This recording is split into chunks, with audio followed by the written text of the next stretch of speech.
Hi friends, welcome back to our channel. మనకైతే ఏపీలో పెన్షన్దారులకైతే మరో కొత్త నిబంధన అయితే తీసుకొచ్చారు. అయితే దీని గురించి అయితే ఈ వీడియోలో మనం ఒక ఫుల్ క్లారిటీగా అయితే తెలుసుకుందాం. అయితే మన వీడియో చూసే ముందు మన ఛానల్కి అయితే లైక్ చేసి సబ్స్క్రైబ్ చేయండి. ఏపీ రాష్ట్రం నుంచి వచ్చే లేటెస్ట్ అప్డేట్ని అయితే మన ఛానల్లో ఎప్పటికప్పుడైతే అప్లోడ్ చేస్తూ ఉంటాను. ఇక మనం వీడియోలోకి వెళ్తే ఆంధ్రప్రదేశ్ ప్రభుత్వం కొత్త పెన్షన్లపై కీలక నిర్ణయం అయితే తీసుకుంది. అయితే కొత్త పెన్షన్లు మంజూరు చేసేందుకు కార్యాచరణ సిద్ధం చేస్తున్నట్లు మంత్రి కొండంపల్లి శ్రీనివాస్ గారు అయితే తెలిపారు. అయితే రాష్ట్ర వ్యాప్తంగా 3 నెలల బకాయిలు ఒకేసారి అందించడంతో పాటుగా స్పాస్ పెన్షన్లు డిసెంబర్ నుంచి అమల్లోకి తెస్తామని ప్రకటించారు. అయితే రాష్ట్రంలో ప్రస్తుతం పెన్షన్ లబ్ధిదారులు 3 లక్షల మంది అనర్హులు ఉండగా కొత్తగా 2 లక్షల మంది అర్హుల ఎదురు చూస్తున్నారని చెప్పుకొచ్చారు. అయితే శాసనసభ సమావేశాల్లో 4వ రోజు ప్రశ్నోత్తరాలు జీవో అవర్ సమయంలో సభ్యులు అడిగిన ప్రశ్నలకు సంబంధిత మంత్రులు వివరణ అయితే ఇచ్చారు.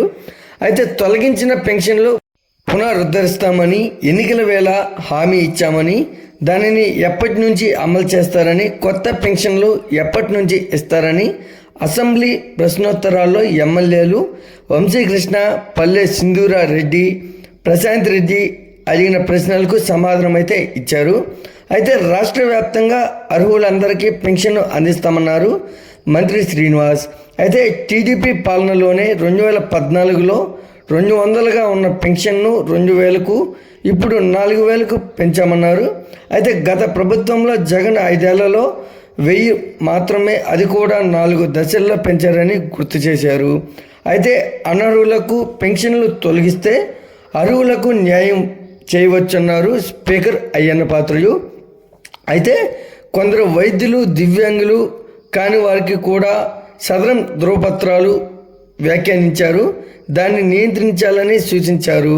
అయితే అనర్హుల్ని గుర్తించేందుకు ప్రతి సదరం ధృవీకరణ పత్రాన్ని తనిఖీ చేసే విధానాన్ని తీసుకొస్తామని మంత్రి శ్రీనివాస్ అయితే తెలిపారు. అయితే అనంతరం మంత్రి శ్రీనివాస్ సచివాలయంలో అధికారులతో సమీక్ష చేశారు. డిసెంబర్ మొదటి వారం నుంచి అర్హులైన వారు పెన్షన్ కోసం దరఖాస్తు చేసుకునేందుకు అవకాశం కల్పించనున్నారు మంత్రి. అయితే పెన్షన్ల పంపిణీ సమయంలో లబ్ధిదారులు 1 మరియు 2 నెలలు లేకపోయినా తదుపరి నెలలో ఆ మొత్తాన్ని కలిపి ఇవ్వాలని సూచించారు. అయితే అలాగే వరుసగా 3 నెలల పాటు గ్రామంలో అందుబాటులో లేకపోతే వారిని శాశ్వత వలసదారులుగా గుర్తించి పెన్షన్ తాత్కాలికంగా నిలిపివేస్తామని, ఆ తర్వాత వారు మళ్ళీ దరఖాస్తు చేసుకుంటే వెంటనే వారికి తిరిగి పునరుద్ధరించే విధంగా చర్యలు తీసుకోవాలని మంత్రి అధికారులను అయితే ఆదేశించారు. అయితే అనారోగ్య కారణంతో పూర్తిగా మంచానికి, వీల్చైర్కు పరిమితమైన వారు పొందే పెన్షన్లు, దివ్యాంగుల పెన్షన్లు చాలామంది అనర్హులు తీసుకుంటున్నారన్న ఫిర్యాదులు అయితే వస్తున్నాయని, వాటన్నిటినీ మళ్ళీ సమీక్షించి సంబంధిత శాఖ అధికారులతో విచారణ చేయాలని అధికారులను అయితే ఆదేశించారు. మరోవైపు ఏపీ ప్రభుత్వం జనవరి నుంచి కొత్త పెన్షన్లు పంపిణీ చేయాలని భావిస్తుంది. ఈ మేరకు ఆ దిశగా కసరత్తు చేస్తుంది. అయితే జనవరిలో జన్మభూమి కార్యక్రమం మొదలుపెట్టి అప్పుడు కొత్త పెన్షన్లు అందించినైతే ఉంది. ఈ వీడియో కనుక నచ్చినట్లయితే లైక్ చేసి సబ్స్క్రైబ్ చేయండి. మరొక లేటెస్ట్ అప్డేట్తో మీ ముందుకు తీసుకొస్తాను. Thanks for watching.